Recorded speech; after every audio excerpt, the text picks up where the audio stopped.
নওগাঁর ধামইরহাটে দুর্নীতি দমন কমিশন সমন্বিত জেলা কার্যালয়, উপজেলা প্রশাসন, উপজেলা দুর্নীতি প্রতিরোধ কমিটির আয়োজনে দুর্নীতি বিরোধী বিতর্ক প্রতিযোগিতা, পুরস্কার বিতরণ ও মতবিনিময় সভা অনুষ্ঠিত হয়েছে।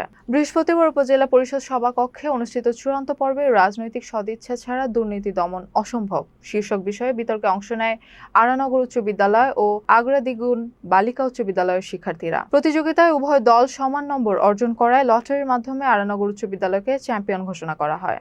উপজেলা নির্বাহী কর্মকর্তা প্রশান্ত চক্রবর্তী প্রধান অতিথি হিসেবে উপস্থিত থেকে বিজয়ী অংশগ্রহণকারী শিক্ষার্থীদের হাতে পুরস্কার তুলে দেন। অনুষ্ঠানে সভাপতিত্ব করেন উপজেলা দুর্নীতি প্রতিরোধ কমিটির সভাপতি সাবেক অধ্যক্ষ হাবিবুর রহমান। এ সময় বিভিন্ন শিক্ষা প্রতিষ্ঠানের শিক্ষক, সরকারি কর্মকর্তা ও দুর্নীতি প্রতিরোধ কমিটির নেতৃবৃন্দ উপস্থিত ছিলেন। বক্তারা দুর্নীতিমুক্ত সমাজ গঠনে তরুণ প্রজন্মকে সচেতন ও নৈতিক মূল্যবোধ সম্পন্ন নাগরিক হিসেবে গড়ে তোলার উপর গুরুত্ব আরোপ করেন।